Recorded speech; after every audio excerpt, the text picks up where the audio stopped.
धन्यवाद सबसे पहले आप लोगों का। आज भीम आर्मी के प्रदेश कमेटी और जिला अध्यक्षों और जिला प्रभारियों का बैठक बुलाया गया था और उस बैठक में संगठन को कैसे मजबूत किया जाए और जो सुप्रीम कोर्ट का जो डिसीजन आया है एससी एसटी रिजर्वेशन को लेकर, वर्गीकरण और उसमें क्रीमी लेयर को लेकर, इन तमाम मुद्दों पे चर्चाएं हुई। संगठन का विस्तार कैसे होगा और आने वाले विधानसभा के जो उपचुनाव हैं 4 विधानसभा क्षेत्रों में, उन चारों विधानसभा क्षेत्र में पार्टी मजबूती से चुनाव लड़ेगी। इन सब बातों को लेकर के रणनीति बनाई गई। जिस प्रकार से नरेंद्र मोदी का बयान आया है कि नहीं क्रीमी लेयर जो है वो एससी एसटी जो उतना भी समुदाय उसमें नहीं लगेगा, उसके लेकर के आप लोगों का क्या स्टैंड है? बयान नरेंद्र मोदी जी के बयान का कोई मुकाबला है? वो तो इतना बयान दिए हैं देश में कि उनके किस बयान पे हम विश्वास करें। तो उनके बयान को हम लोग विश्वास नहीं कर रहे हैं। अगर नरेंद्र मोदी जी इस बात को लेकर के सच में सजग हैं और वो एससी एसटी अधिकारों को लेकर इतने ही अवेयर हैं और वो चाहते हैं कि एससी एसटी जो समाज के लोग हैं इनके अधिकार सुरक्षित रहे, आरक्षण सुरक्षित रहे, इसमें कोई वर्गीकरण, कोई क्रीमी लेयर का मामला नहीं हो, कोटा में कोटा नहीं हो, तो नरेंद्र मोदी जी को संसद का विशेष सत्र बुला करके जो उनके गठबंधन के तमाम जो सरकार के साथी हैं उनके समक्ष एक आरक्षण को लेकर के बिल लाएं और उस बिल को पास करा करके आरक्षण को संविधान के 9वीं अनुसूची में शामिल करें, ताकि 9वीं अनुसूची में शामिल हो जाने के बाद आरक्षण की तरफ सुप्रीम कोर्ट हो या कोई दूसरा व्यक्ति उस पर आंख उठा करके नज़र उठा करके नहीं देख सके। रिजर्वेशन का जो एक्सपर्ट है उनका कहना है कि नरेंद्र मोदी सिर्फ क्रीमी लेयर हटाने की बात कर रहे हैं, जो बंटवारे की बात है वो स्पष्ट रूप से नहीं कर पा रहे। तो इस पे भीम आर्मी का क्या स्टैंड है? नरेंद्र मोदी जी, हम यही कहना चाहेंगे, अपने विचार बदल लीजिए और जल्द से जल्द इसको एक संसद का विशेष सत्र बुला के बिल को पास करवाइए और इसको संरक्षित करिए। और कोटा में कोटा, आप क्रीमी लेयर की बात कर रहे हैं सिर्फ, तो उस काम नहीं चलेगा। वर्गीकरण उप वर्गीकरण का जो मामला है उस पर स्टैंड क्लियर कीजिए और देश के आम जनता को जो बिल आप लेकर के आएंगे या जो भी आपकी सरकार ने फैसला लिया है उसका जो प्रेस का जो रिलीज है या जो संविधान के द्वारा आप जो भी कानून लेकर के, जो ऑर्डर लेकर के सरकार के द्वारा आप कोई ये बयान दे रहे हैं कि वो आरक्षण को कोई खतरा नहीं है, SC ST में क्रीमी लेयर नहीं लाया जाएगा, उसकी प्रति जारी करवाइए ताकि देश का जो दलित, पिछड़ा, दलित आदिवासी समाज जो है वो आश्वस्त हो सके कि सच में नरेंद्र मोदी की सरकार हमारे आरक्षण को बचाएगी। जिस प्रकार से जीतन राम मांझी कह रहे हैं कि नहीं क्रीमी लेयर होना चाहिए, उनकी बयान को लेकर के भीम आर्मी क्या सोच रही है? जीतन राम मांझी जी के बयान को लेकर के हम यही कहेंगे, वो हमारे समाज के बुजुर्ग हैं, हम लोग के सम्मानित आदरणीय नेता हैं और हमारे समाज के वो वयोवृद्ध नेता हैं। बिहार सरकार में वर्षों तक मंत्री रहे और अभी उनकी हालात मुझे जैसा जानकारी है, जो उनके अगल बगल के लोग हैं, मेरी बात होती है, वो लोग बता रहे हैं कि मांझी जी का मानसिक स्थिति ठीक नहीं है, उनका इलाज चल रहा है, वो दवा करवा रहे हैं, इस वजह से उनको समझ में नहीं आ रहा है कि आरक्षण का मामला क्या है, इसलिए वो इस तरह का बयान दे रहे हैं। और रही बात उनके बयान देने के बाद फिर भी अगर हालात उनके ठीक नज़र आ रहे हैं तो मांझी जी वर्गीकरण की बात करें तो वर्गीकरण पहले अपने घर से शुरू करें। आप सेंट्रल गवर्नमेंट में मिनिस्टर हैं, बिहार के गवर्नमेंट में आपके बेटे मिनिस्टर हैं, अभी फिर से आप जहाँ से विधायक थे वहाँ उपचुनाव होने वाला है, फिर सुन रहे हैं कि आप अपने पतोह को, अपने बेटा को, किसी को चुनाव लड़ाने वाले हैं। तो वर्गीकरण की बात है तो मांझी जी आप अपने बेटा को MLC के पद से इस्तीफा दिलवाइए, मंत्री जो है उससे इस्तीफा दिलाइए, किसी भूइयाँ को बिहार सरकार में मंत्री बनाइए, किसी डोम को आप वहाँ पे MLC बनाइए और जो इमामगंज का जो सीट खाली हुआ है, जो नीचे का जो मेस्तर जाति है, उस मेस्तर जाति को आप वहाँ पे इमामगंज से उम्मीदवार बनाइए। तब हम लोग सच में मायने में मानेंगे कि हाँ वर्गीकरण और क्रीमी लेयर के पक्ष में आप हैं। तो क्रीमी लेयर के नाम पे आप कह रहे हैं कि क्रीमी लेयर होना चाहिए, सारा क्रीम खुदे अपने परिवार में खाने का जो काम कर रहे हैं, ये काम नहीं चलेगा। आपका बहुत रिस्पेक्ट करते हैं हम लोग, आप पे कहीं आँच आएगी तो हम लोग खड़े नज़र आएंगे। इस तरह का बयान नहीं दीजिए। अगर इलाज कराने में आपको कहीं कमी नज़र आई, भारत सरकार का कोई योजना नहीं है या भारत में कोई ऐसे बड़े डॉक्टर नहीं है जो आपका इलाज अच्छे से करा सके, आपकी मेंटल हेल्थ का या कोई भी तरह की बीमारी आपको है जिसकी वजह से आप ऐसा उटपटांग बयान दे रहे हैं, तो हम भीम आर्मी के लोग इतने सक्षम हैं कि आज हम लोग ये मांग कर दें पूरे देश से कि हमारे समाज के एक नेता हैं वयोवृद्ध जीतन राम मांझी जी, उनका इलाज कराने के लिए हमको चंदा चाहिए। तो पूरे बिहार भीम आर्मी और भीम आर्मी के लोग पूरे देश से चंदा करा करके जीतन राम मांझी जी का अमेरिका या लंदन में जहाँ भी उनके लायक अच्छे डॉक्टर होंगे उनका इलाज कराने के लिए हम लोग चंदा करके उनका इलाज कराने का काम करेंगे। आपकी स्टैंड क्या है, किस तारीख 21 अगस्त का जो आंदोलन का घोषणा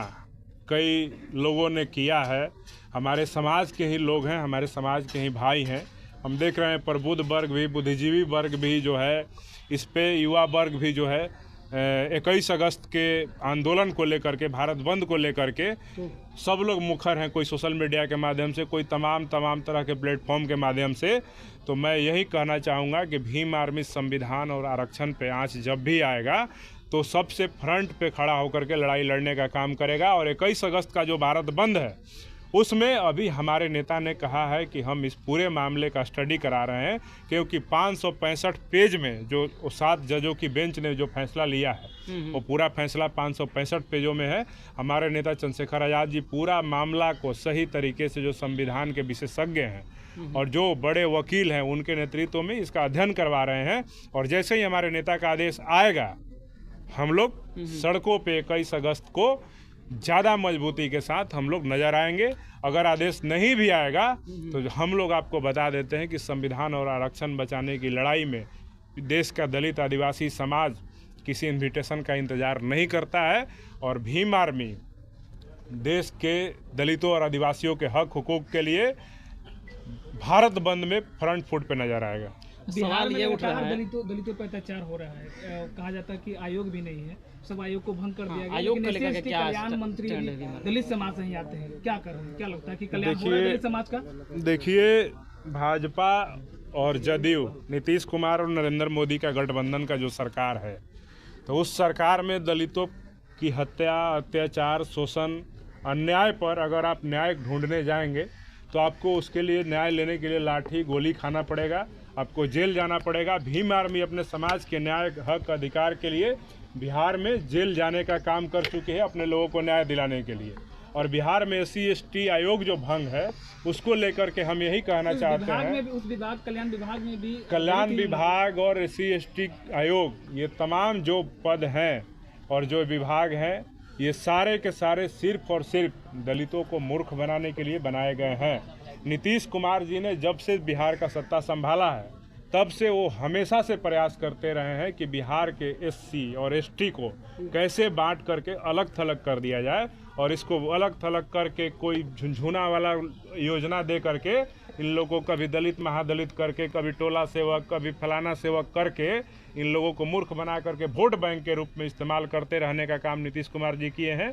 वही काम बिहार में कल्याण विभाग भी वैसे नेता को दिया जाता है जो अपने समाज के हक हकूक की बात नहीं करे, वो सिर्फ और सिर्फ नीतीश कुमार और उनकी दलाली करने में मशगूल हो, या जिस दल का हो वो दलाली करे, अपने समाज की बात को मुखरता से नहीं रखे, उनके हक अधिकार की लड़ाई को सुरक्षित नहीं करे, वैसे लोगों को ही मंत्री बनाया जाता है। इसलिए नीतीश कुमार जी की सरकार से हम लोग को बहुत ज़्यादा, कल्याण मंत्री जो है दलाल टाइप के, बिल्कुल, जो भी भाजपा में जा करके दलित समाज के हक अधिकार पे चुप रहेगा, बिहार में दलितों का SC/ST वेलफेयर फंड का पैसा से नीतीश कुमार जी सड़क बनवा दिए, उससे पुल बनवा दिए, जो हमारे बच्चों की छात्रवृत्ति की पैसा थी उससे आप सड़क और पुल बनवा रहे हैं, तो ऐसे लोग को दलाल ही कहेंगे ना। वो सारे जो रिजर्व सीटों से चुन करके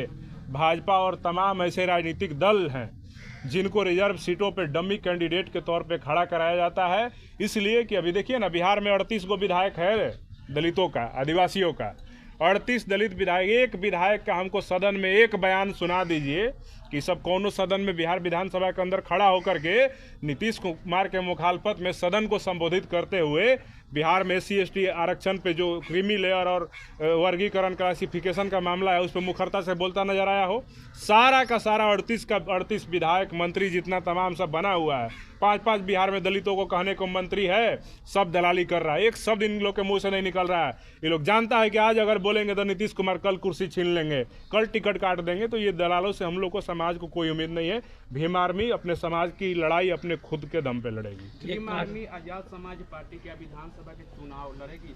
बिहार विधानसभा के 243 विधानसभा क्षेत्रों में हम लोग की मजबूत तैयारी है और अभी आने वाला जो 4 क्षेत्रों में विधानसभा क्षेत्रों में उपचुनाव होने वाला है वहाँ पे भीम आर्मी आज़ाद समाज पार्टी मजबूती से कमर कस ली है और आपको देखने को मिलेगा कि इसी महीने में चारों विधानसभा क्षेत्रों में हम लोग भीम आर्मी आज़ाद समाज पार्टी का कार्यकर्ता सम्मेलन करने जा रहे हैं और वहाँ चारों क्षेत्रों में हम लोग चुनाव लड़ेंगे और अगला साल 2025 में 243 विधानसभा क्षेत्रों पे हमारी मजबूत तैयारी चल रही है और उसमें भी हम लोग मजबूती से चुनाव लड़ने का काम करेंगे। अगर भीम आर्मी को गठबंधन करना हो बिहार में विधानसभा चुनाव को लेकर किन पार्टियों से गठबंधन करें? देखिए, इस पे फैसला लेने का अधिकार हमारे माननीय राष्ट्रीय अध्यक्ष चंद्रशेखर आज़ाद जी को है, लेकिन बिहार ही नहीं पूरे देश में कहीं भी अगर गठबंधन की बात होगी तो हम सिर्फ फायदा देने वाले लोग नहीं हैं, हमको भी फायदा मिलेगा तभी किसी गठबंधन में जाएंगे, नहीं तो चंद्रशेखर आज़ाद जी के रास्ते पर आज़ाद समाज पार्टी भीम आर्मी एकला चलो रे के रास्ते पे चलने का काम करेगी